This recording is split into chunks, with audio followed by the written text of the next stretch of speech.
Antes de dormir, ela ouviu algo no monitor da bebê. Era apenas um chiado no começo, aquela estática fria e constante que todos os pais conhecem. Mas então, o som mudou. Uma voz surgiu no meio do ruído. Uma voz que ela conhecia melhor do que a sua própria, mas que naquele instante soava como a de um estranho absoluto. O que Laura ouviu naquela fração de segundo fez o sangue em suas veias congelar e o ar escapar de seus pulmões. Não era um choro, não era uma canção de ninar, era uma confissão. Naquele segundo, sob a luz pálida do visor da babá eletrônica, a casa que ela acreditava ser um santuário de amor se transformou em uma prisão de mentiras. E a vida de Laura, a vida perfeita que ela havia reconstruído com tanto esforço sobre as cinzas do passado, mudou para sempre. Para entendermos o peso esmagador daquele momento, precisamos voltar um pouco no tempo, para antes de o silêncio daquela casa ser quebrado pela verdade. Precisamos olhar para Laura não como uma mulher aterrorizada segurando o monitor com as mãos trêmulas no meio da noite, mas como a mulher que ela era semanas antes, a imagem da felicidade restaurada, a prova viva de que o destino pode dar uma segunda chance, mesmo quando tudo parece perdido. Laura era uma mulher de 38 anos que carregava nos olhos aquela melancolia suave de quem já sobreviveu a uma tempestade.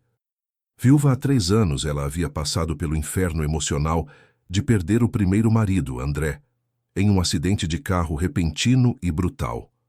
André tinha sido seu amor de juventude, o pai que sua filha, a pequena Alice, nunca teve a chance de conhecer de verdade, pois ele partira quando ela ainda estava no ventre. Durante 2 anos inteiros, Laura viveu em um luto cinzento, operando no piloto automático, dedicando cada respiração à pequena Alice, fechando as portas do seu coração para qualquer possibilidade de novo romance. O mundo dela era pequeno, seguro e solitário. Era ela e Alice contra o mundo, numa rotina blindada contra novas dores. Mas então, como um raio de sol inesperado em um dia de inverno rigoroso, Ricardo apareceu. Ricardo não era apenas um homem atraente. Ele era a personificação da segurança. Um arquiteto bem-sucedido, de sorriso fácil e voz grave, que parecia ter a capacidade inata de consertar coisas quebradas, inclusive pessoas. Eles se conheceram de forma banal, na fila de um cartório, um lugar frio e burocrático, onde ninguém espera encontrar o amor da vida. Mas foi ali, entre papéis e carimbos, que Ricardo ofereceu a ela uma caneta emprestada e, junto com ela, uma nova perspectiva de vida. O namoro foi rápido, intenso e envolvente. Para as amigas de Laura, aquilo parecia um conto de fadas moderno. Ricardo não apenas amava Laura, ele parecia devoto à pequena Alice. Não é fácil para um homem solteiro, sem filhos, abraçar a responsabilidade de criar uma criança que não é sua, especialmente uma menina de 2 anos, que exige atenção constante e paciência infinita. Mas Ricardo fazia isso com uma naturalidade desconcertante. Ele trocava fraldas sem reclamar, contava histórias com vozes engraçadas até Alice adormecer, e, mais importante, olhava para a menina não como um fardo, mas como um presente. Em 6 meses, eles estavam casados. Em 1 ano, haviam se mudado para uma casa maior, um sobrado antigo e charmoso, em um bairro nobre e arborizado, com um jardim onde Alice poderia correr e um escritório onde Ricardo poderia desenhar seus projetos. Tudo era perfeito. Perfeito até demais, diriam os mais céticos, mas Laura estava embriagada demais de felicidade para notar qualquer sombra. Ela sentia que a vida lhe devia aquela alegria. Ela sentia que Ricardo era a compensação divina por todas as lágrimas que derramara na viuvez. A rotina da família era digna de um comercial de margarina. As manhãs começavam com o cheiro de café fresco que Ricardo fazia questão de preparar antes que Laura acordasse. Ele trazia a bandeja até a cama nos fins de semana, beijava a testa de Laura e dizia o quanto ela era linda, mesmo com o rosto amassado de sono e o cabelo desgrenhado.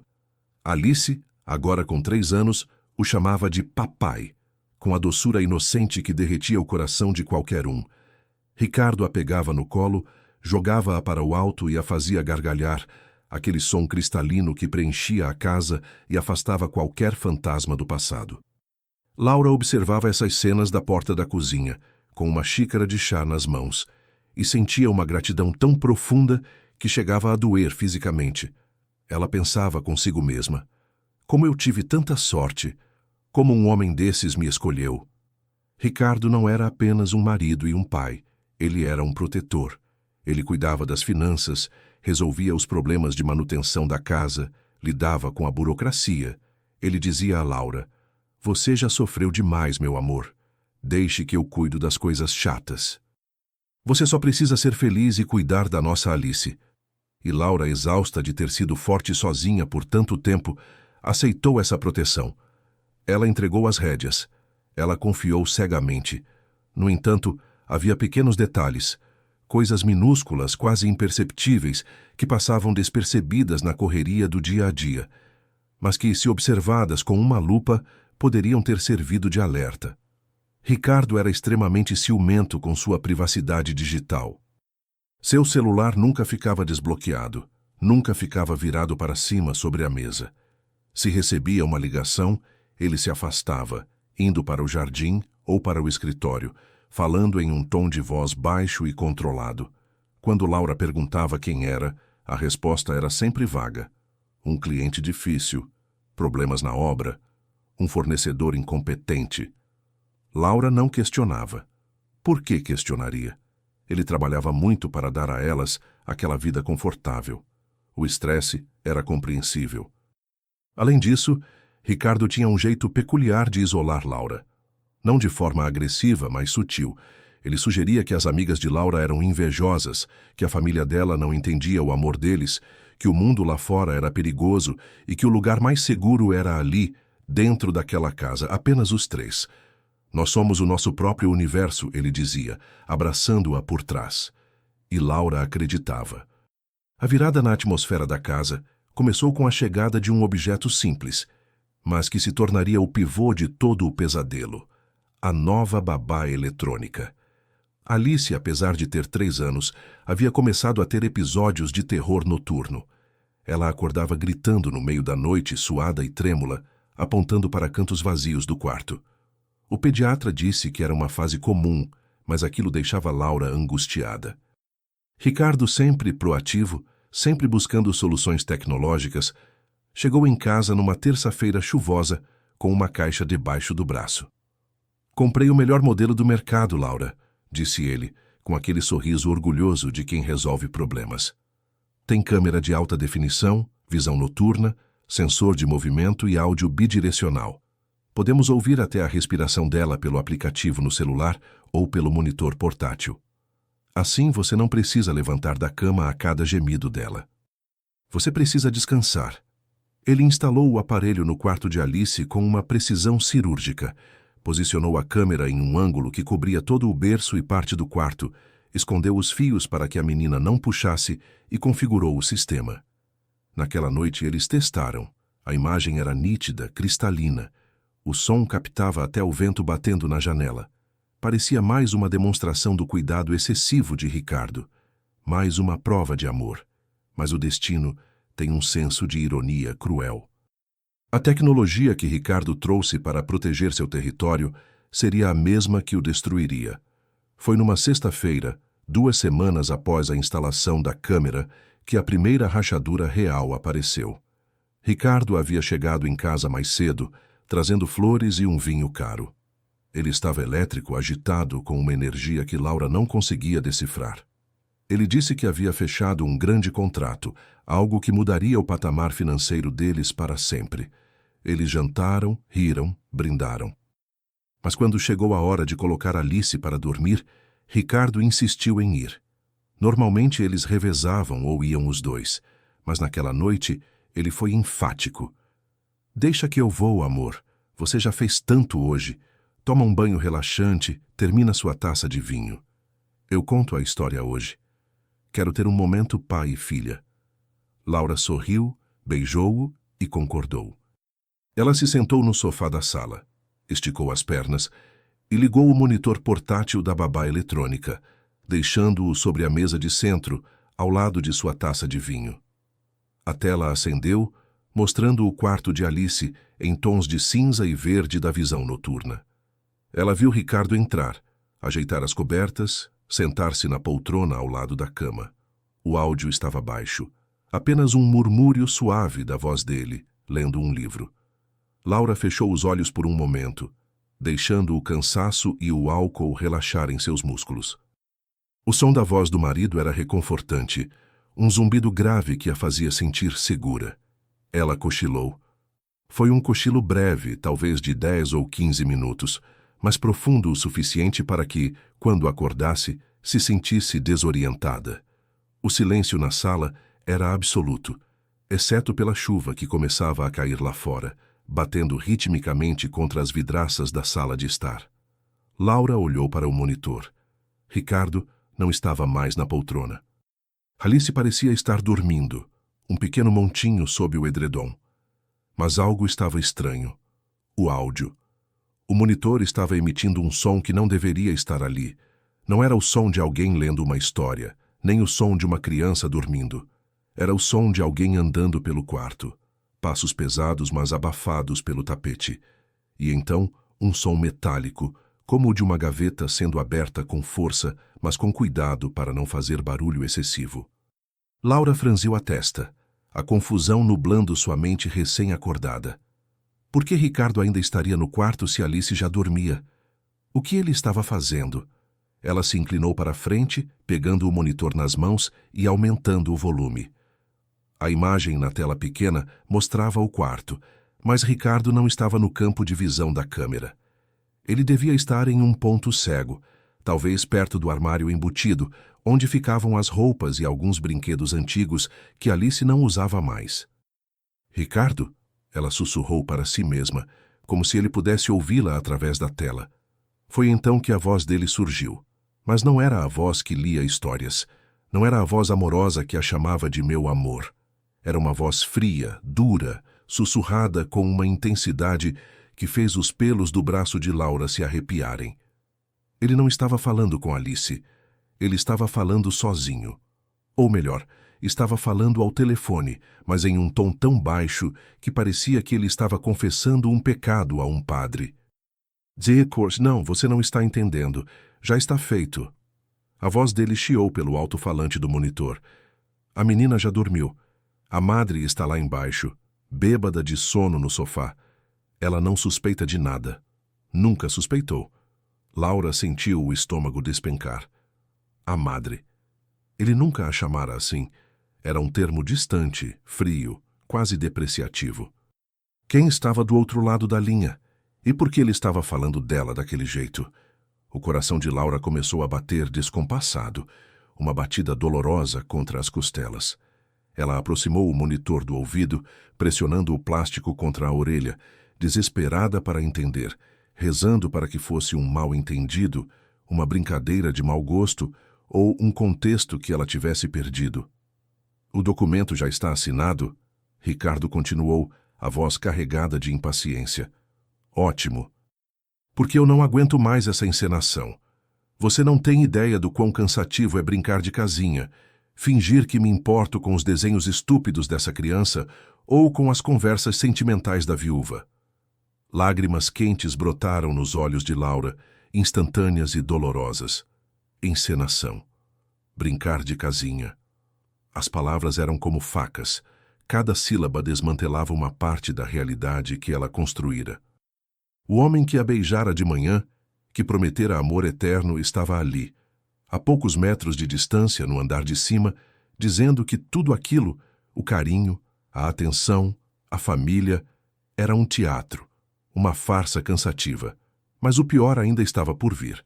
O diálogo seguinte não apenas quebraria o coração de Laura, ele a colocaria em um estado de alerta primitivo, um medo visceral pela segurança de sua filha.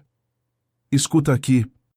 Ricardo sussurrou, e Laura ouviu o som dele se movendo, talvez caminhando em direção ao berço.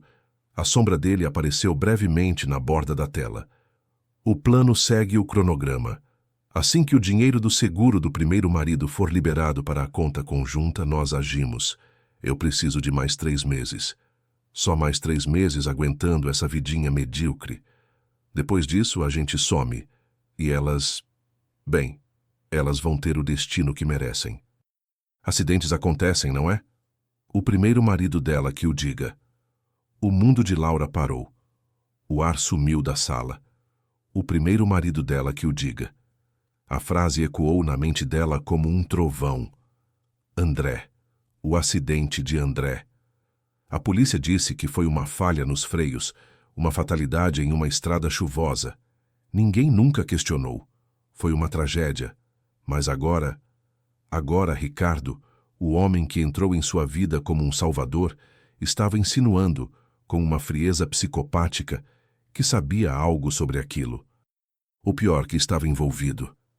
Laura cobriu a boca com a mão livre para abafar um soluço de horror. O pânico a invadiu como uma onda gigante. Ela estava dormindo com o inimigo. Ela havia colocado um monstro dentro de casa, na cama de sua filha, na sua vida. Ricardo não era um arquiteto apaixonado.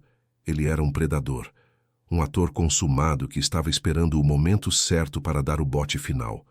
E o alvo não era apenas o dinheiro. Eram elas. Ela olhou para a biscada. O silêncio da casa, antes acolhedor, agora parecia mortal. Cada sombra projetada pelos móveis parecia esconder uma ameaça. Ricardo ainda estava lá em cima. Ele poderia descer a qualquer momento. Se ele a visse com o monitor na mão, se ele percebesse que ela ouvira tudo, o que ele faria? Acidentes acontecem, ele dissera. Laura precisava agir, mas o corpo dela estava paralisado pelo choque. A mente dela tentava processar a traição, a dor, o medo, tudo ao mesmo tempo. A imagem de Ricardo sorrindo para Alice no café da manhã se misturava com a voz fria que saía do monitor. Quem era aquele homem? Há quanto tempo ele planejava isso? E, meu Deus, quem estava do outro lado da linha? Ele disse, nós. Ele tinha um cúmplice. No andar de cima, o som de passos recomeçou, mais altos agora. Ele estava saindo do quarto. Ele estava vindo para baixo. Laura tinha segundos para tomar uma decisão. Confrontá-lo seria suicídio. Ela não sabia do que ele era capaz. Fugir agora no meio da tempestade, com Alice nos braços, sem um plano, poderia ser igualmente perigoso. Ela precisava ser mais esperta. Ela precisava ser a atriz agora. Ela precisava engolir o grito de ódio que arranhava sua garganta e fingir. Fingir que ainda era a viúva ingênua e apaixonada, enquanto por dentro começava a traçar o plano de guerra mais importante de sua vida. Ela desligou o monitor rapidamente, jogando-o sobre o sofá, e se deitou, fechando os olhos, simulando um sono profundo. O coração batia tão forte contra o peito que ela temia que ele pudesse ouvir. Os passos de Ricardo desceram a escada. Madeira rangendo. O som dele parando no meio da sala. O cheiro do perfume dele, que antes ela amava, agora invadia o ambiente com um odor enjoativo de falsidade. Laura controlou a respiração, forçando-a a ser lenta e rítmica. Ela sentiu a presença dele se aproximar. Ele parou ao lado do sofá. Laura, ele chamou num sussurro suave. A voz do personagem estava de volta. Doce, preocupada. Ela não respondeu. Manteve os olhos fechados, rezando para que ele não percebesse o tremor em suas mãos escondidas sob a almofada. Ele se inclinou. Laura sentiu a respiração dele perto do seu rosto. Ele estava verificando se ela estava realmente dormindo. Foi um momento de tensão insuportável, onde a vida dela parecia estar pendurada por um fio. Se ele desconfiasse... Mas então, ele se afastou. Ela ouviu o som de um beijo sendo depositado em sua testa. Um beijo de Judas. E o sussurro final dele antes de ir para a cozinha. Durma bem, meu anjo. Aproveite enquanto pode. Quando ouviu a porta da geladeira abrir na cozinha, Laura abriu os olhos. O terror havia dado lugar a outra coisa. Algo frio, duro e afiado. Uma mãe acuada é perigosa, mas uma mãe que descobre que seu filho é alvo de um monstro se torna uma força da natureza. Ricardo achava que ela era fraca. Ele achava que ela era apenas uma viúva triste e carente. Ele estava prestes a descobrir que havia subestimado a mulher errada. A noite estava apenas começando, e o jogo de xadrez pela sobrevivência de sua família tinha acabado de ter seu primeiro movimento. Laura se levantou do sofá, silenciosa como um fantasma. Ela não podia chorar. Não agora. Ela precisava salvar o áudio. Aquela babá eletrônica moderna tinha uma função de gravação automática dos últimos minutos se houvesse detecção de som alto ou movimento. Se ela conseguisse acessar o aplicativo no seu celular sem que ele visse, ela teria a prova. A arma. Mas o celular de Laura estava na cozinha, carregando. Exatamente onde Ricardo estava agora. Laura permaneceu parada no meio da sala escura por alguns segundos, que pareceram horas. A chuva lá fora aumentara, transformando-se em um dilúvio que açoitava as janelas, criando uma cacofonia que mascarava o som da sua própria respiração irregular. Ela precisava ir até a cozinha. Precisava do celular. Mas cada músculo de seu corpo gritava para fugir, para correr para a rua e gritar por socorro. A racionalidade, porém, lutava para retomar o controle. Se ela fugisse agora, sem provas, sem dinheiro, vestindo apenas um pijama de seda, ele a encontraria. Ou pior, ele usaria a lei contra ela, alegando insanidade, alegando que a viúva traumatizada surtou. Ele era encantador, articulado e rico. Quem acreditaria nela? Não. A única saída era através do fogo. Ela respirou fundo 3 vezes, forçando o ar a entrar em seus pulmões contraídos. Passou as mãos pelo rosto, limpando qualquer vestígio de lágrima, e soltou o cabelo para que caísse sobre os ombros, criando uma cortina que poderia esconder parte de suas expressões. Ela precisava invocar a atriz, que nunca soube que existia dentro de si. Laura caminhou em direção à cozinha. O piso de madeira fria sob seus pés descalços servia como uma âncora para a realidade. A luz amarela e quente da cozinha vazava pelo corredor. Ao chegar ao batente da porta, ela parou. Ricardo estava de costas, apoiado na bancada de granito. Ele segurava uma taça de vinho tinto com uma elegância despreocupada, a outra mão tamborilando ritmicamente na pedra fria. Ele parecia relaxado. Vitorioso. A postura de um homem que acabara de fechar o negócio de sua vida. Ver aquela calma, sabendo o que ela sabia agora, provocou uma náusea violenta no estômago de Laura. A vontade de vomitar era real, física. Amor? Ela disse com a voz rouca. Não precisou fingir a rouquidão. O medo havia secado sua garganta. Ricardo girou o corpo imediatamente. O sorriso que ele abriu foi instantâneo, luminoso, perfeito. O sorriso pelo qual ela se apaixonara. O sorriso que agora ela via não passava de uma contração muscular treinada. Laura! Ele deixou a taça sobre a bancada e caminhou até ela, envolvendo-a em um abraço. Acordei você? Desculpe, eu estava tentando não fazer barulho, mas essa chuva... O contato físico foi como um choque elétrico. Sentir os braços dele ao redor de sua cintura, sentir o cheiro do perfume amadeirado misturado com o aroma do vinho, fez a pele de Laura se repulsar. Ela teve que usar toda a sua força de vontade para não empurrá-lo, para não gritar, não me toque. Em vez disso, ela fez o impensável. Ela o abraçou de volta. Ela apoiou a cabeça no peito dele e, para seu horror, ouviu o coração dele batendo. Lento, calmo, rítmico. Ele acabara de discutir o assassinato da família dele, e seu coração nem sequer estava acelerado. Aquilo era a prova definitiva. Ele não era apenas um criminoso, ele era algo vazio por dentro, um predador sem consciência. Não foi você, murmurou Laura contra a camisa dele, abafando o tremor na voz. Tive um pesadelo horrível. Ricardo acariciou o cabelo dela, um gesto que antes trazia conforto e agora parecia o toque de uma aranha tecendo sua teia. Shh, já passou. Eu estou aqui. Nós estamos seguros.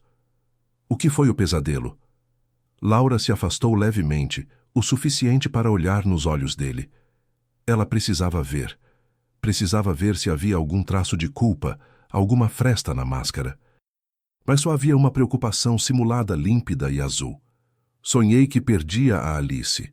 mentiu ela, usando a verdade para dar peso à mentira. Sonhei que alguém a levava de mim e eu não conseguia gritar. Os olhos de Ricardo se estreitaram por uma fração de segundo, quase imperceptível, antes de voltarem ao normal. Ninguém vai levar a Alice, meu amor. Eu jamais deixaria isso acontecer. Essa casa é uma fortaleza. Eu cuido de vocês. A ironia daquelas palavras era tão grotesca que Laura sentiu uma tontura. Eu cuido de vocês. Sim, como um fazendeiro cuida do gado antes do abate.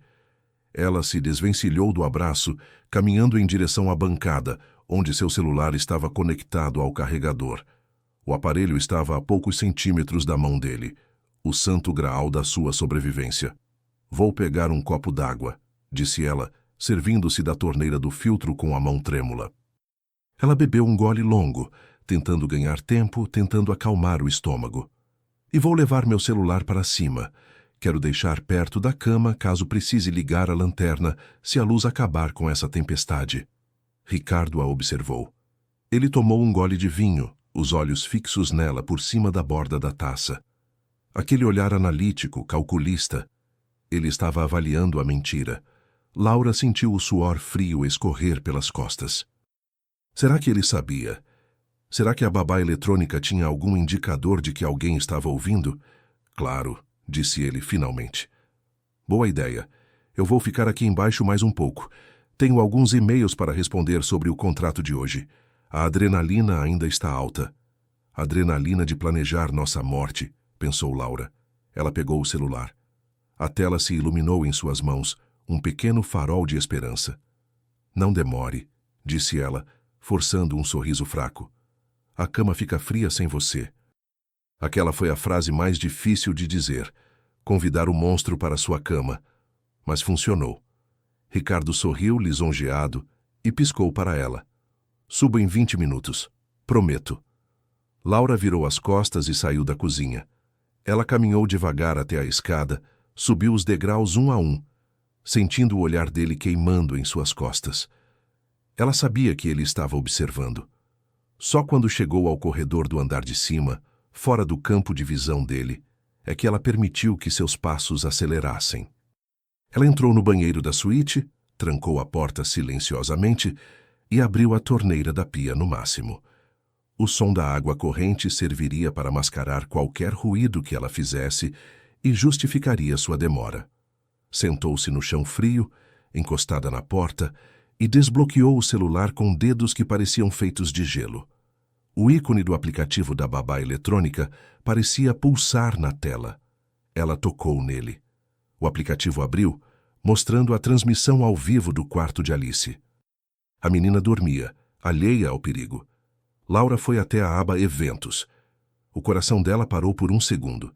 A lista estava carregando. O sinal do Wi-Fi no banheiro era um pouco instável.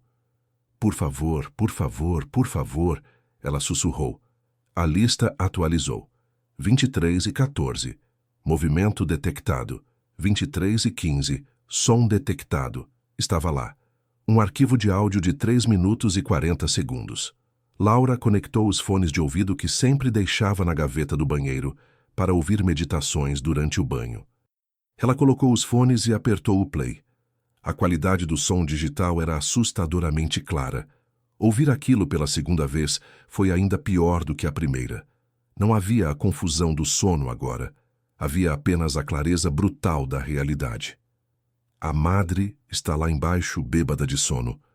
Assim que o dinheiro do seguro do primeiro marido for liberado, o primeiro marido dela que o diga. Laura pausou o áudio, tremendo violentamente. Ela precisava salvar aquilo. Se Ricardo tivesse acesso à conta mestre do aplicativo, ele poderia deletar o registro remotamente a qualquer momento. Ela precisava baixar o arquivo para a memória do telefone e depois enviá-lo para um lugar seguro. Ela clicou em Download. A barra de progresso avançava lentamente. 10%, 30%, 50%. Enquanto esperava, a mente de Laura começou a trabalhar em uma velocidade febril, conectando pontos que ela havia ignorado por anos.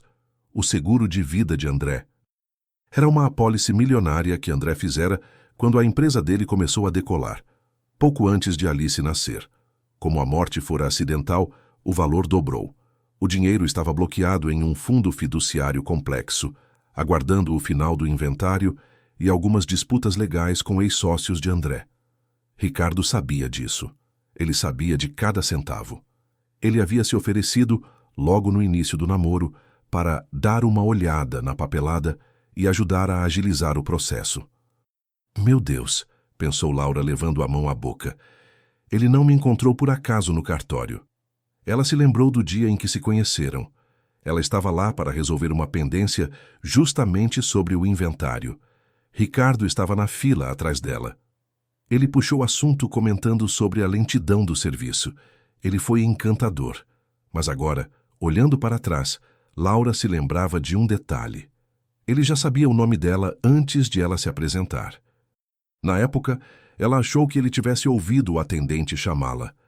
Mas e se ele estivesse seguindo-a? E a morte de André? Acidentes acontecem, Ricardo dissera.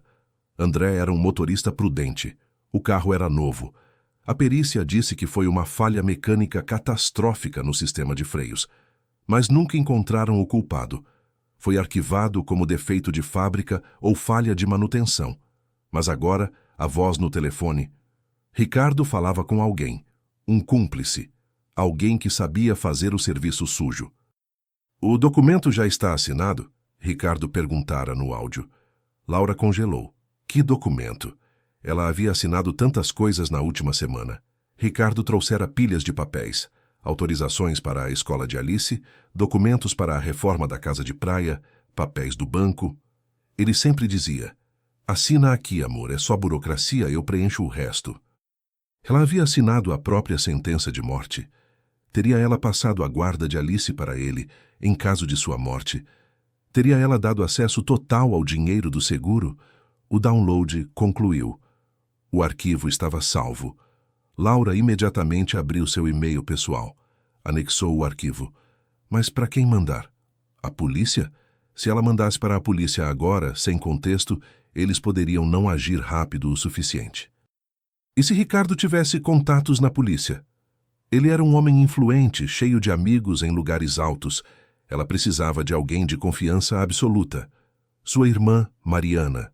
Mariana nunca gostara de Ricardo. Ela sempre dizia que ele era perfeito demais para ser verdade. Laura e Mariana haviam brigado por causa disso e estavam afastadas há meses, uma distância sutilmente orquestrada por Ricardo, que sempre dizia que Mariana era tóxica e invejosa. Laura digitou o endereço de e-mail da irmã. No assunto escreveu apenas, se algo acontecer comigo, abra isso. Ela apertou enviar. A barra azul cruzou a tela. Enviado. Um peso saiu de seus ombros, mas foi imediatamente substituído por um novo terror. A maçaneta do banheiro girou. Laura parou de respirar. O coração bateu tão forte que doeu. A porta estava trancada. A maçaneta girou novamente, mais forte desta vez. Laura! A voz de Ricardo veio abafada pela madeira. Não parecia mais tão doce. Havia uma ponta de irritação. Você está aí? Laura arrancou os fones de ouvido e os enfiou no bolso do pijama. Levantou-se num pulo, olhando para o espelho. Seu rosto estava pálido, os olhos arregalados de pânico. Ela beliscou as próprias bochechas com força para trazer alguma cor. Molhou o rosto com a água da torneira. Estou, gritou ela tentando soar casual, mas a voz saiu aguda. Já vou sair, amor. Só estou passando um creme. Abra a porta, disse ele. Não foi um pedido. Foi uma ordem disfarçada. Preciso usar o banheiro. O lavabo lá de baixo está com a pia entupida, lembra? Laura olhou para o celular. Ela precisava esconder o arquivo. Apagou o histórico de downloads, fechou o aplicativo da babá eletrônica e abriu o Instagram, deixando em uma foto aleatória de decoração. Ela destrancou a porta. Ricardo estava parado no batente. Ele era alto, preenchendo o espaço. Ele olhou para Laura, depois olhou para o celular na mão dela e depois para a pia com a torneira aberta. Você está demorando, disse ele entrando no banheiro e forçando Laura a recuar um passo. O espaço ficou minúsculo com a presença dele. Está tudo bem? Tudo. disse Laura. Ela sentiu que ele estava farejando o ar, procurando o cheiro do medo. Só estou que lavando o rosto. Aquele pesadelo me deixou suada. Ricardo sorriu, mas o sorriso não chegou aos olhos. Ele estendeu a mão. Me empresta seu celular 1 minuto? O meu ficou lá embaixo e eu preciso checar a previsão do tempo para amanhã. Quero saber se vai dar para levar a Alice no parque. O sangue de Laura gelou. Se ele abrisse a galeria, ou se fosse checar os aplicativos abertos... Ah, claro, disse ela, estendendo o aparelho. Sua mente gritava, não, não, não, mas negar seria suspeito. Ela rezou para que tivesse fechado tudo corretamente. Ricardo pegou o celular. A mão dele era grande e pesada. Ele olhou para a tela. Deslizou o dedo. Laura prendeu a respiração. Ele não estava vendo a previsão do tempo. Ele estava olhando as notificações. Mariana? Ele perguntou, erguendo uma sobrancelha. Você recebeu um e-mail da Mariana? O coração de Laura falhou uma batida. A notificação de e-mail enviado devia ter aparecido ou talvez uma resposta automática. Ah, não. Laura improvisou rapidamente, o cérebro trabalhando a 1000 por hora. Eu mandei uma mensagem para ela mais cedo. Era aniversário dela ontem, não era? Eu esqueci completamente. Acho que o e-mail foi um cartão virtual atrasado. Era uma mentira fraca. O aniversário de Mariana era em março. Eles estavam em novembro, mas Ricardo não sabia disso. Ou sabia. Ele sabia tudo. Ricardo olhou para ela, o celular ainda na mão. O silêncio se esticou, tenso como uma corda de violino prestes a arrebentar. Ele estava decidindo se acreditava ou não. Você é muito boazinha, Laura, disse ele, finalmente devolvendo o celular. Sua irmã te trata mal e você ainda manda cartões. É por isso que eu te amo. Você tem um coração vulnerável. A palavra vulnerável soou como fácil de matar. Vou tomar um banho rápido, disse ele, começando a desabotoar a camisa. Me espera na cama? Claro, sussurrou Laura. Ela saiu do banheiro sentindo as pernas bambas. Ela tinha conseguido enviar a prova, mas agora ela tinha um problema maior. Ricardo estava desconfiado. E ela teria que passar a noite inteira deitada ao lado dele, ouvindo a respiração do homem que queria vê-la morta, fingindo que o amava, enquanto cada segundo era uma contagem regressiva. Ela entrou no quarto, mas não foi para a cama. Foi para a janela e olhou para o quintal escuro. A chuva caía torrencialmente. No reflexo do vidro, ela viu seu próprio rosto. Não era mais o rosto da Laura doce e ingênua. Era o rosto de uma mulher que acabara de declarar guerra. Ela olhou para o quarto de Alice através do corredor. A porta estava entreaberta. Ela precisava tirar a filha dali. Mas como? Sair no meio da tempestade, às 2 da manhã, levantaria suspeitas imediatas e fatais. Foi então que ela viu algo no jardim. Lá embaixo, através da cortina de chuva, um carro estava parado do outro lado da rua, com os faróis apagados. Um sedã preto. Ele estava lá há muito tempo? Ou tinha acabado de chegar? A luz interna do carro acendeu brevemente, como se alguém estivesse checando o celular. Laura apertou os olhos. A silhueta lá dentro era um homem. E ele estava olhando fixamente para a janela do quarto de Alice. O nós da ligação. O cúmplice. Ele já estava ali. Eles não iam esperar 3 meses. Ricardo mentiu no telefone. O plano não era para daqui a 3 meses. O plano era para hoje. Laura sentiu o terror se transformar em adrenalina pura. A morte acidental poderia ser uma invasão domiciliar simulada, um assalto que deu errado. Ricardo sairia como o herói ferido e ela e Alice... A porta do banheiro se abriu atrás dela. Ricardo saiu, enrolado na toalha com o corpo úmido e fumegante do banho. O que você está olhando, amor? Perguntou ele, caminhando em direção a ela. Laura se virou, bloqueando a visão da janela com o próprio corpo. Nada, disse ela. Só a chuva. Parece que não vai parar nunca. Ricardo parou na frente dela. Ele tocou o queixo dela, levantando seu rosto. Tudo passa, Laura. Até as tempestades. Vem, vamos dormir. Amanhã será um grande dia. Ele a guiou para a cama. Laura se deitou, puxando o edredom até o pescoço. Ricardo apagou a luz do abajur. A escuridão engoliu o quarto. Laura manteve os olhos abertos na escuridão. Sua mão, debaixo do cobertor, procurou o celular e o apertou com força. Ela não iria dormir. Ela não podia dormir. Se aquele homem lá fora tentasse entrar, ela precisava estar pronta. Ela olhou para o criado mudo do lado de Ricardo. A gaveta estava entreaberta. Dentro dela, ela sabia, havia uma arma. Ricardo a comprara para a segurança da família. A ironia final. A arma comprada para protegê-las seria usada contra elas, ou seria a única chance de Laura. O som da respiração de Ricardo se tornou profundo e regular. Ele dormia o sono dos justos, ou dos psicopatas. Laura esperou. 5 minutos. 10 minutos. Então ela ouviu. Um som vindo do andar de baixo. Não era a chuva. Era o som de vidro sendo cortado. O som do vidro cortado foi seguido por um silêncio ainda mais aterrorizante. Não foi o barulho de uma janela quebrando, o estilhaçar caótico que acorda a vizinhança. Foi o som cirúrgico de um cortador de vidro riscando a superfície, seguido por um baque surdo de algo sendo removido e colocado no chão. Era um profissional. Alguém que sabia exatamente onde entrar, para evitar os sensores de alarme que Ricardo, convenientemente, devia ter deixado desativados naquela zona. Laura estava paralisada na cama, com o coração martelando contra as costelas, como um animal enjaulado. Ricardo, ao lado dela, moveu-se. Uma encenação perfeita de alguém acordando confuso. "Laura?" Ele murmurou, a voz pastosa. "O que foi isso?" Ele sabia o que era. Ele estava esperando por isso. Laura não respondeu. O instinto de sobrevivência, primitivo e feroz, assumiu o controle. Ela sabia que tinha segundos. Se ela seguisse o roteiro dele, a esposa assustada que espera o marido herói ir checar, ela estaria morta.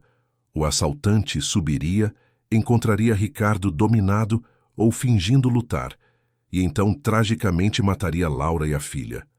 Ricardo seria a única testemunha, chorando diante das câmeras da polícia pela manhã. Não, hoje não. Enquanto Ricardo se sentava na cama, fingindo procurar os chinelos, a mão de Laura deslizou silenciosamente para a gaveta do criado mudo dele. Ela sabia que ele mantinha a chave ali, mas a arma ficava travada. Com uma agilidade que ela desconhecia possuir, seus dedos encontraram o metal frio do revólver Taurus. "Fique aqui", ordenou Ricardo, levantando-se e estufando o peito, assumindo o papel de protetor. "Vou ver o que está acontecendo. Tranque a porta." Ele saiu do quarto caminhando com passos pesados pelo corredor, anunciando sua presença. Era um sinal para o cúmplice. "Estou descendo. O show vai começar."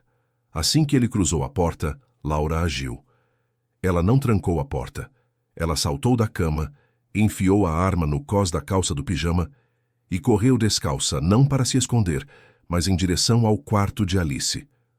O corredor estava mergulhado em sombras. Laura entrou no quarto da filha. O brilho suave da luz noturna de estrelas iluminava o rosto sereno da menina. Laura a arrancou do berço com um movimento brusco. Alice resmungou assustada, começando a chorar. "Shh, meu amor, shh", sussurrou Laura, apertando a mãozinha dela com força, o terror vibrando em sua voz. "É uma brincadeira. Vamos brincar de esconde-esconde lá fora. Agora." No andar de baixo, as vozes começaram. Eram gritos encenados. "Quem está aí?" A voz de Ricardo trovejou. "Saia da minha casa. Cala a boca, pro chão." Uma voz estranha respondeu, e então o som de coisas quebrando. Um vaso, uma cadeira sendo arrastada. A luta era convincente para quem estivesse ouvindo de longe, mas Laura, com o áudio da babá eletrônica gravado em sua memória, sabia que era coreografado. Laura olhou para a escada. Ela não podia descer. A porta da frente estava bloqueada pela encenação deles. A porta dos fundos, na cozinha, também era inacessível. Só havia uma saída, a sacada do quarto de hóspedes. Ela correu para o quarto ao lado, com Alice pesada em seu colo, a menina agora chorando baixinho, sentindo o medo da mãe. Laura abriu a porta da sacada. O vento e a chuva a atingiram como uma bofetada gelada, encharcando-as instantaneamente. A sacada ficava sobre o telhado da varanda do térreo. Era uma queda de uns 2 metros até o telhado, e depois mais 2 metros até a grama. Perigoso, mas melhor do que a morte certa que subia as escadas. Thalise agarra no pescoço da mamãe, forte, muito forte. A menina obedeceu, soluçando, enterrando o rosto no pescoço molhado de Laura. Laura passou uma perna pela grade da sacada. O metal estava escorregadio. O vento uivava. Lá embaixo, no jardim, a escuridão era total. De dentro da casa, o som mudou. A luta parou abruptamente. Passos rápidos subiam a escada. 2 pares de passos. Eles não estavam mais encenando. Eles estavam vindo para finalizar o serviço. Onde ela está? A voz do estranho soou no corredor, agora sem a máscara teatral. Você disse que ela estava no quarto. Ela deve ter se escondido no banheiro. A voz de Ricardo, impaciente, cruel. Arromba logo essa merda e acaba com isso. A menina também. Não pode sobrar ninguém. Ouvir aquilo ao vivo, sem o filtro de uma gravação, foi o combustível final que Laura precisava. Ela pulou. O impacto no telhado da varanda foi duro. A telha de barro estalou sob seus pés, e Laura sentiu uma dor aguda no tornozelo direito, mas a adrenalina anestesiou o ferimento. Ela escorregou nas telhas molhadas, perdendo o equilíbrio. Caiu de lado, protegendo a cabeça de Alice com o braço. Elas deslizaram até a borda. Mamãe! Alice gritou. Quieta! Laura sibilou desesperada. Ela olhou para cima. A luz do quarto de hóspedes acendeu. Uma sombra apareceu na janela da sacada. Eles as tinham visto. Ela está no telhado, gritou Ricardo. Pega ela, vai pelos fundos. Laura não pensou. Ela se jogou da borda do telhado para o gramado enlameado. A queda tirou o ar de seus pulmões. Ela rolou na lama, sujando o pijama de seda, o cabelo, o rosto. Alice chorava alto agora, um choro de pânico puro. Laura tentou se levantar, mas o tornozelo direito falhou. Uma pontada de dor excruciante subiu por sua perna. Levanta, Laura. Levanta ou morre, ela disse para si mesma. Apoiando o peso na perna esquerda, mancando, segurando a filha de 3 anos como um escudo e um tesouro, ela correu. Correu para os fundos do jardim, em direção ao muro baixo, que dava para um terreno baldio vizinho. A porta da cozinha se abriu com um estrondo. O facho de uma lanterna cortou a chuva varrendo o jardim. Ali, perto do muro, a voz do homem estranho. Laura chegou ao muro. Era coberto de era. Ela jogou Alice por cima, rezando para que a grama do outro lado amortecesse a queda. Corre, Alice, fica abaixada.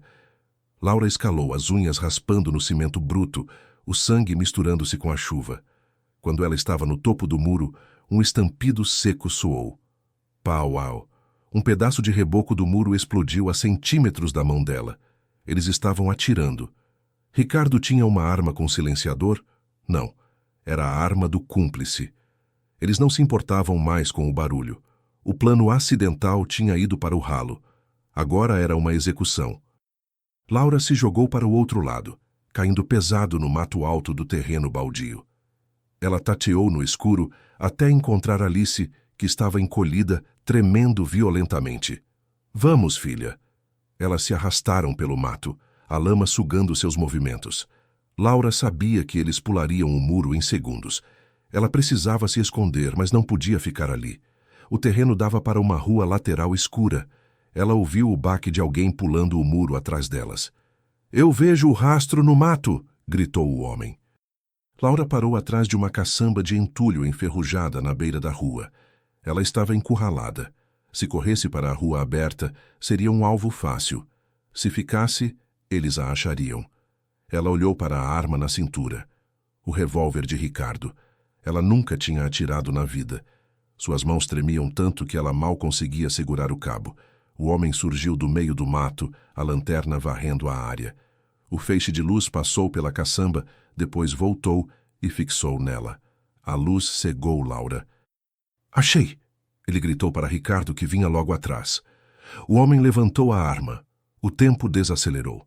Laura não viu a vida passar diante dos olhos. Ela viu apenas o rosto de Alice. O instinto materno, aquele poder antigo e aterrorizante, tomou conta de seu corpo. Laura levantou o revólver de Ricardo com as duas mãos. Ela não mirou. Ela apenas apontou para a luz cegante e puxou o gatilho. O recuo da arma quase deslocou seu pulso. O estrondo foi ensurdecedor, muito mais alto do que nos filmes. O homem gritou e a luz da lanterna caiu no chão, girando loucamente, iluminando a chuva e a lama tingida de vermelho. Ele caiu segurando a coxa. Ricardo parou abruptamente, ainda no meio do mato, chocado. Ele não esperava que ela estivesse armada. Ele não esperava que a viúva chorosa atirasse. "Laura!" gritou ele, a voz agora carregada de ódio puro, sem nenhuma máscara. "Você ficou louca? Larga isso! Não dê mais um passo!" Laura gritou de volta. Sua voz não tremia mais. Era a voz de alguém que já aceitara a morte e decidira levá-los junto.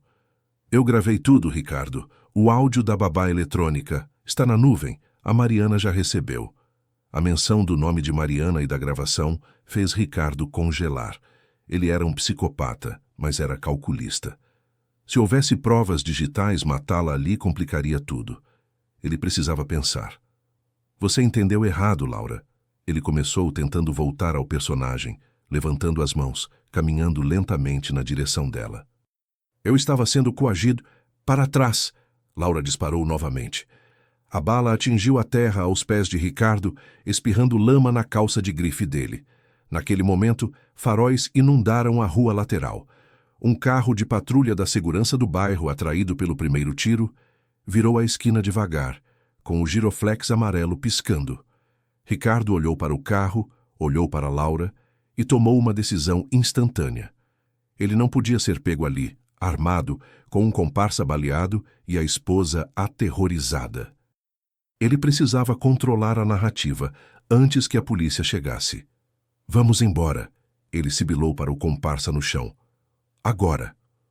O homem baleado se arrastou, gemendo de volta para a sombra do muro. Ricardo recuou, desaparecendo na escuridão do terreno baldio, deixando Laura sozinha sob a chuva. O carro de segurança parou. Um guarda desceu, cauteloso, iluminando a cena. Ele viu uma mulher coberta de lama, segurando uma arma fumegante, com uma criança agarrada à perna. Laura soltou a arma. Ela caiu na lama com um baque surdo. Ela desabou de joelhos, abraçando Alice. O choro que ela havia represado durante todo o terror finalmente explodiu. Mas não era um choro de fraqueza. Era o choro de quem sobreviveu. O guarda se aproximou, falando no rádio. "Senhora, a senhora está bem? Largue a arma, por favor." Laura olhou para ele. Seus olhos, borrados de rímel e chuva, tinham um brilho de aço. "Chame a Polícia Federal", disse ela, com uma clareza assustadora. "E não deixe ninguém entrar naquela casa. Meu marido não é quem vocês pensam que é." A fuga tinha acabado. A guerra estava apenas começando. E Laura tinha a arma mais perigosa do mundo em suas mãos, a verdade gravada. A sala de espera da delegacia era um purgatório de luzes fluorescentes brancas e cadeiras de plástico duro. O relógio na parede tiquetaqueava com uma lentidão enlouquecedora. 03h42 da manhã. Laura estava sentada no canto, envolta em um cobertor térmico prateado que os paramédicos lhe deram, segurando um copo de café aguado que já havia esfriado há muito tempo. Alice dormia em seu colo, exausta pelo trauma, agarrada à blusa suja de lama da mãe como se fosse um colete salva-vidas. Laura não estava presa, mas também não estava livre. O revólver estava apreendido. Ela havia disparado contra um homem. E Ricardo havia desaparecido na noite, mas sua voz já havia chegado ali antes dela. A porta da sala do delegado se abriu. O delegado Ramos, um homem de meia idade com olheiras profundas e uma expressão de ceticismo cansado, chamou-a. "Dona Laura, podemos conversar agora?" Laura tentou se levantar com Alice no colo, mas uma policial feminina se aproximou com gentileza. "Eu fico com ela, senhora. Pode deixar. Ela vai ficar bem aqui no sofá." Laura hesitou.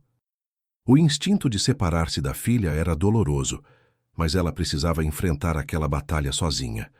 Ela beijou a testa suja de lama de Alice e seguiu o delegado. Dentro da sala, o ar estava viciado em cigarro e café velho. O delegado sentou-se atrás de sua mesa bagunçada e cruzou as mãos. Ele não olhou para Laura com pena. Olhou com desconfiança. Seu marido, o Sr. Ricardo, entrou em contato com nosso plantão há 20 minutos, através do advogado. Começou Ramos, indo direto ao ponto. Ele alega que a senhora teve um surto psicótico. Disse que a senhora parou de tomar a medicação antidepressiva, pegou a arma que ele mantinha para proteção e começou a atirar em alucinações no jardim. Ele disse que fugiu para não ser morto pela própria esposa. A raiva subiu pela garganta de Laura como bile quente. Ricardo era rápido. Ele já havia montado o cenário. A viúva instável. A louca. Era a narrativa perfeita. Ele está mentindo, disse Laura, a voz firme, embora seu corpo ainda tremesse pelo choque térmico. Não houve alucinações. Havia 2 homens. Um deles eu acertei na perna. Vocês encontraram sangue no terreno baldio, não encontraram? O delegado suspirou, folheando algumas anotações. Encontramos sangue, sim, mas não encontramos nenhum homem baleado, apenas rastros de pneu. O advogado do seu marido diz que o Sr. Ricardo pode ter se ferido na fuga, tentando escapar dos seus tiros. E o homem que invadiu, o vidro cortado? A perícia está lá. Mas o advogado sugere que a senhora mesma quebrou o vidro no seu estado de confusão. Laura sentiu o peso do sistema esmagando-a. Era a palavra de uma mulher traumatizada contra a de um arquiteto respeitável e rico. Ela fechou os olhos e respirou fundo. Delegado, eu não preciso que o senhor acredite na minha palavra. Eu tenho provas. Provas? Ramos ergueu uma sobrancelha. O áudio. A babá eletrônica. Eu gravei a conversa dele. Ele confessou. Ele planejou minha morte e a da minha filha para ficar com o seguro do meu falecido marido. O delegado pareceu interessado, mas ainda cético. E onde está essa gravação? O celular que apreendemos com a senhora estava bloqueado, e, segundo o técnico, parece ter sido formatado remotamente há poucos minutos. O coração de Laura parou. Ricardo tinha as senhas. Ele tinha acesso à conta da nuvem. Ele havia apagado tudo. O celular dela agora era um tijolo vazio. O desespero ameaçou engoli-la. Se o arquivo tivesse sumido, a porta da sala do delegado se abriu com um estrondo. Onde ela está? Laura se virou. Mariana. Sua irmã estava ali, com o cabelo despenteado, vestindo um casaco por cima do pijama, mas com os olhos flamejando de fúria protetora. Atrás dela, um policial tentava contê-la sem sucesso. Mariana! Laura se levantou, as lágrimas finalmente vindo à tona. As irmãs se abraçaram. Um abraço forte, desesperado, que dizia tudo o que não fora dito nos meses de afastamento forçado por Ricardo. Eu recebi o e-mail, sussurrou Mariana no ouvido de Laura. Eu ouvi tudo, Laura. Meu Deus, eu ouvi tudo. Laura olhou para o delegado, uma nova força brilhando em seus olhos. O e-mail, disse Laura. Eu mandei para ela antes dele pegar meu celular. Mariana soltou a irmã e colocou seu próprio celular sobre a mesa do delegado, com uma violência que fez a xícara de café tremer. Escute isso, delegado, disse Mariana, a voz trêmula de ódio. Escute o que aquele cidadão respeitável estava planejando fazer com minha irmã e minha sobrinha. Ela apertou o play. A sala pequena foi preenchida pela estática fria da gravação, e então a voz de Ricardo surgiu. Clara, inegável. A madre está lá embaixo. Acidentes acontecem, não é? O primeiro marido dela que o diga. O rosto do delegado Ramos mudou. A máscara de ceticismo caiu, substituída por uma expressão de horror profissional. Ele ouviu o áudio até o fim, incluindo a parte onde Ricardo discutia os detalhes do assassinato com o cúmplice. Quando o áudio terminou, o silêncio na sala era pesado. Ramos olhou para Laura agora com respeito, com vergonha de ter duvidado. Policial! Gritou Ramos para o corredor. Mande uma viatura para o endereço do advogado do Sr. Ricardo agora. e espeça um mandado de prisão preventiva. Quero um alerta em todos os aeroportos e rodoviárias. Temos uma tentativa de homicídio qualificado e formação de quadrilha. Laura desabou na cadeira segurando a mão de Mariana. Elas tinham a prova, mas a vitória ainda não estava completa. Delegado, disse Mariana, que trabalhava como jornalista investigativa, o que explicava sua rapidez e assertividade. Tem mais uma coisa. Enquanto eu vinha para cá, eu fiz umas ligações. Puxei a ficha desse Ricardo, ou melhor, tentei puxar. Ela deslizou o dedo na tela do celular mostrando uma foto antiga. O CPF dele é quente, mas a história não bate. Ele diz ser de uma família tradicional do Sul. Mas eu joguei a foto dele em um software de reconhecimento facial que usamos no jornal. Mariana deu zoom na tela. A foto mostrava Ricardo, mais jovem, com cabelo diferente, abraçado a outra mulher. Quem é essa? Perguntou Laura. Essa é Fernanda. Ela morreu há 6 anos em Minas Gerais. Caiu de uma escada. Acidente doméstico. O marido dela na época se chamava Eduardo. Ele recebeu um seguro de vida alto e desapareceu. Laura sentiu o sangue gelar. Eduardo. Ricardo. Era o mesmo homem. Ele é um serial killer, sussurrou Laura. Ele não mata por prazer. Ele mata por dinheiro. Ele é um predador financeiro. O delegado Ramos se levantou, pegando o boné. A situação acabara de escalar de uma briga doméstica para uma caçada a um criminoso em série de âmbito nacional. Senhora Laura, a senhora e sua filha precisam de proteção. Ele sabe que a máscara caiu. Homens como esse, quando encurralados, são extremamente perigosos. Eu não vou me esconder, disse Laura, levantando-se. A adrenalina havia passado, deixando em seu lugar uma determinação fria e calculista. A mesma frieza que Ricardo usava, agora voltava-se contra ele. Se nos escondermos, ele some. Ele muda de rosto, de nome, e vai caçar outra vítima. Ele acha que controla a narrativa? Vamos tirar isso dele. O que você vai fazer? Perguntou Mariana. Você ainda tem contatos na TV, Mari? No programa da manhã? Aquele que todas as donas de casa assistem? Mariana sorriu, um sorriso feroz. Tenho. Vamos colocar o áudio no ar. Vamos mostrar o rosto dele para o Brasil inteiro. Vamos fazer com que não exista um buraco nesse país onde ele possa se esconder. Manhã seguinte, 08 Zé Raquel. A casa de Laura estava cercada por faixas amarelas de cena de crime. Mas a verdadeira ação estava acontecendo nos estúdios da emissora de TV no centro da cidade. O programa Alerta Nacional interrompeu sua programação normal. O apresentador, com voz grave, anunciou: Atenção, Brasil! O que vocês vão ouvir agora é uma das provas mais chocantes que já passaram por este programa. Um homem, aparentemente o marido perfeito gravado pela própria babá eletrônica, planejando o fim da família. A foto de Ricardo apareceu no telão gigante, em alta definição, sorrindo. O rosto que enganara Laura, a família de Fernanda e quem sabe quantas outras.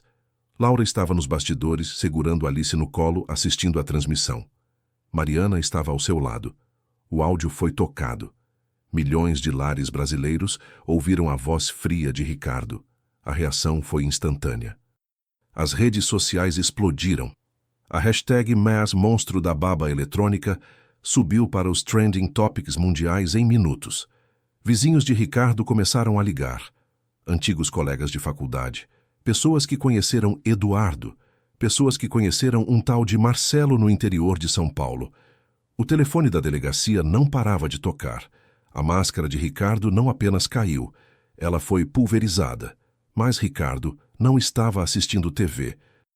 Em um quarto de hotel barato na beira da estrada, a 200 quilômetros dali, Ricardo estava terminando de tingir o cabelo de preto no pia do banheiro. Ele tinha uma nova identidade pronta na mala, passaporte falso, dinheiro vivo. Ele estava pronto para desaparecer, como sempre fazia. Ele ligou o rádio do carro alugado para ouvir as notícias do trânsito. A polícia rodoviária está em alerta máximo para o homem identificado como Ricardo, ou Eduardo, agora conhecido como o viúvo negro do áudio. Ricardo socou o volante. Viúvo Negro. Eles já tinham um apelido para ele. Ele olhou para o celular descartável. Uma notificação de notícia. A foto dele estava em todos os lugares. Seu rosto estava queimado. Ele não podia pegar um avião, não podia pegar um ônibus. Ele estava encurralado. E a única coisa que restava a um animal encurralado era atacar a fonte de sua dor. Ele sabia onde Laura estava. Ela não tinha voltado para casa. Ela estaria com a irmã. Ele conhecia o apartamento de Mariana. Ele já tinha estado lá, inspecionando a segurança, quando tentava convencer Laura a se afastar da irmã. Ele sabia que a porta dos fundos do prédio de Mariana tinha uma fechadura defeituosa. Ricardo olhou para si mesmo no espelho retrovisor. O homem charmoso havia sumido. Restava apenas o assassino. Você quer jogar, Laura? Ele sibilou para o rádio. Vamos jogar o último round. Ele engatou a marcha e fez o retorno na estrada.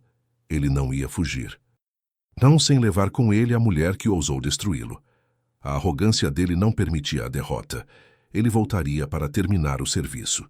Enquanto isso, no apartamento de Mariana, Laura sentia um calafrio que não tinha nada a ver com o ar-condicionado. Mari, chamou Laura. Oi? Mariana estava no computador, monitorando a repercussão. Onde o Ricardo disse que a fechadura do seu prédio estava quebrada. Mariana parou de digitar. Na entrada de serviço. Por quê? Porque acabaram de consertar o interfone daqui? Não.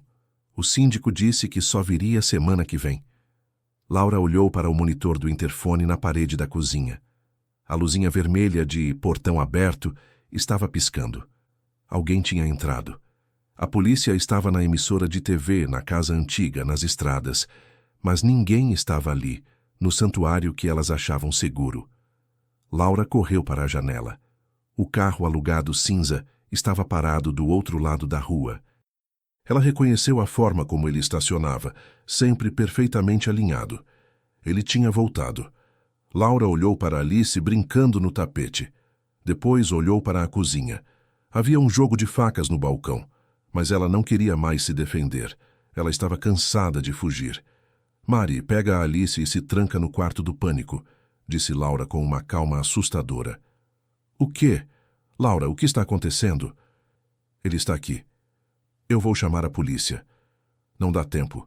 Ele já está no elevador. Eu ouvi o barulho. Laura pegou o celular de Mariana. Ela abriu a transmissão ao vivo do Instagram de Mariana, que agora tinha milhares de seguidores novos devido ao escândalo. Ela apoiou o celular na estante, apontando para a porta da sala. Apertou Iniciar transmissão. O que você vai fazer? Chorou Mariana, puxando Alice. Eu vou dar a ele o palco que ele tanto quer. O mundo inteiro vai ver quem ele é. Ao vivo. Laura se posicionou no meio da sala. Sozinha. Desarmada. Apenas com a verdade e uma câmera ligada transmitindo para 50 mil pessoas. A maçaneta da porta da sala girou. A maçaneta girou lentamente. O som do metal estalando ecoou no silêncio do apartamento como um tiro. Laura respirou fundo, plantando os pés no chão de madeira da sala. Ela olhou para a tela do celular apoiado na estante, escondido entre livros, mas com a lente da câmera perfeitamente desobstruída. O contador de espectadores no canto superior direito subia freneticamente. 55 mil. 62 mil. 70 mil pessoas. O Brasil inteiro estava prendendo a respiração junto com ela. Os comentários subiam em uma velocidade ilegível, uma cachoeira de emojis de pânico, orações e apelos para que a polícia chegasse. Mas a polícia ainda não estava lá. Apenas ela e o monstro. A porta se abriu. Ricardo entrou. Mas ele não era mais o homem impecável de terno italiano que Laura conhecia. Ele estava encharcado, com o cabelo tingido de um preto artificial que escorria pela testa, manchando a pele. Seus olhos estavam vermelhos, vidrados, pulsando com uma mistura letal de exaustão e fúria narcisista. Ele fechou a porta atrás de si e girou a chave, trancando-os. Ele se virou e viu Laura. Ela estava parada no centro da sala, imóvel, com os braços cruzados, sem lágrimas, sem tremores visíveis. Isso o desestabilizou.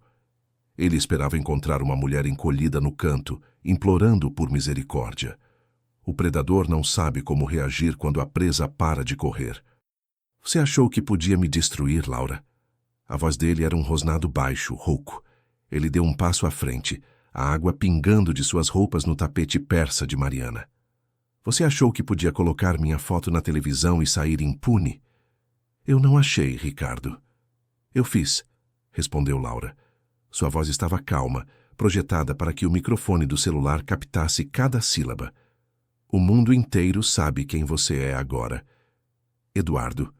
Marcelo. Quantos nomes mais você tem? Quantas mulheres você matou antes de chegar em mim? Ricardo riu. Foi um som seco, sem humor. Ele continuou avançando, cercando-a como um lobo. Nomes não importam. O que importa é o resultado. E o resultado é sempre o mesmo. Elas são fracas, carentes, estúpidas, como você. Ele parou a 2 metros dela, o sorriso cruel voltando ao rosto. A Fernanda. Ah, ela também achou que tinha descoberto algo. Caiu da escada. Quebra de pescoço. Rápido, limpo. Laura sentiu um enjoo violento, mas manteve a postura. Ele estava confessando, ao vivo, para 70.000 testemunhas. E o André? Perguntou ela, tocando na ferida mais profunda. O meu marido. O pai da Alice. Foi você também? Ricardo parou. Ele inclinou a cabeça, analisando-a com arrogância. Ele achava que aquele apartamento era um confessionário privado, o último palco antes do massacre. O André foi um trabalho de arte, disse ele com um orgulho doentio. Um corte na linha de fluido de freio, pequeno o suficiente para vazar devagar. Ele dirigiu por dias sem notar, até que precisou frear naquela curva na serra. Bum! Lágrimas quentes escorreram pelo rosto de Laura, mas não de medo, de dor, de ódio. A confirmação final. A morte de André não fora o destino. Fora esse homem, esse parasita que estava ali, respirando o mesmo ar que ela. Você é um monstro, sussurrou ela. Eu sou um sobrevivente, gritou Ricardo, perdendo a compostura. Ele sacou uma faca de caça que estava presa no cinto, escondida sob a jaqueta. A lâmina brilhou na luz da sala. E você vai ser apenas mais uma tragédia, Laura. Mulher e cunhada assassinadas por marido em surto. É isso que vão escrever amanhã. Eu vou alegar que você me atacou, que eu me defendi. Eu tenho bons advogados. Eu sempre saio livre. Ele avançou. Laura não recuou. Ela olhou para ele com um desprezo que o fez hesitar por 1/1000 de segundo. Não dessa vez, Ricardo, disse ela alto e claro. Diga oi para a de audiência. Laura apontou para a estante. Ricardo seguiu o dedo dela. Seus olhos focaram no celular. Ele viu a tela acesa. Viu o contador. 120.000 ao vivo. Viu a chuva de comentários. Viu seu próprio rosto refletido na tela, transmitido em tempo real. A cor sumiu do rosto dele. O choque foi físico, como se ele tivesse levado um soco no estômago. A arma mais poderosa contra um narcisista não é uma bala, é a exposição. A vergonha pública. O quê? Ele balbuciou, a faca tremendo na mão. Eles ouviram tudo, disse Laura implacável. O Brasil inteiro ouviu você confessar o assassinato da Fernanda, o assassinato do André. A polícia não está vindo te prender por uma briga doméstica, Ricardo. Eles estão vindo prender um serial killer. Acabou. O som de sirenes, que antes era um zumbido distante, explodiu na rua lá embaixo. Não era uma viatura, eram dezenas. Luzes vermelhas e azuis começaram a dançar pelas paredes da sala, vindo da janela. Abra a porta! Polícia! Uma voz amplificada por megafone veio do corredor do prédio. Batidas pesadas de arietes sacudiram a estrutura. Ricardo olhou para a porta, depois para Laura, depois para a janela. O pânico tomou conta dele. O animal encurralado percebeu que a jaula se fechara. Ele olhou para Laura com ódio puro. Ele podia tentar matá-la agora. Tinha tempo para um golpe, mas Laura viu a hesitação. Se você der mais um passo, disse ela, você morre. Os atiradores de elite estão no prédio da frente. Eu vi o reflexo. Era um blefe. Mas Ricardo, em seu estado de paranoia total, acreditou. Ele largou a faca. Ela caiu no chão com um baque metálico que soou como a música da vitória para Laura. A porta do apartamento explodiu. Homens de preto armados com fuzis e escudos balísticos invadiram a sala como uma maré de justiça. No chão! No chão agora! Ricardo foi derrubado, prensado contra o tapete, algemado com as mãos nas costas. Ele gritava obscenidades, mas ninguém ouvia. A câmera do celular continuava transmitindo. O público via o monstro sendo arrastado, humilhado, derrotado. Mariana saiu do quarto correndo com Alice nos braços. A menina chorava, mas estava segura. Laura correu para elas. As três se abraçaram no meio da sala caótica, cercadas por policiais, enquanto Ricardo era levado para fora, direto para o inferno de onde nunca deveria ter saído. Laura olhou para o celular na estante uma última vez. Ela caminhou até ele. O rosto dela, manchado de lágrimas e exaustão, preencheu a tela de milhares de pessoas. Obrigada. Ela sussurrou para a câmera. Acabou. E encerrou a transmissão. Epílogo. 6 meses depois.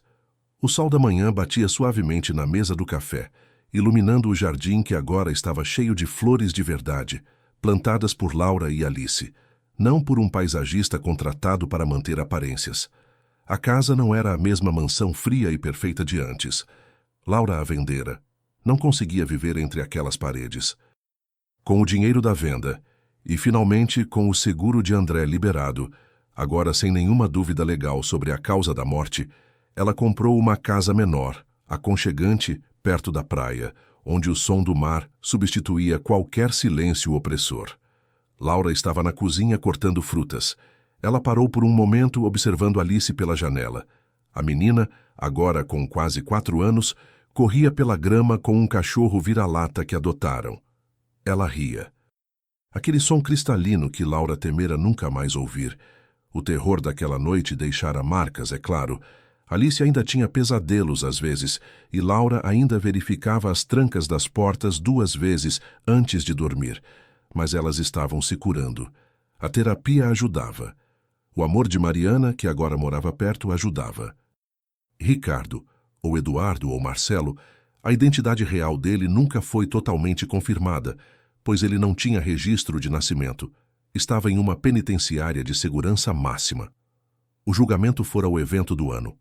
Com a confissão gravada ao vivo e o áudio da babá eletrônica, a defesa não teve chance.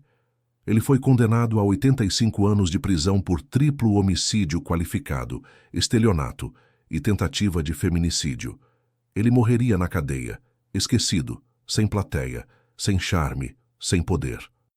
Laura terminou de preparar o café e levou a bandeja para a varanda.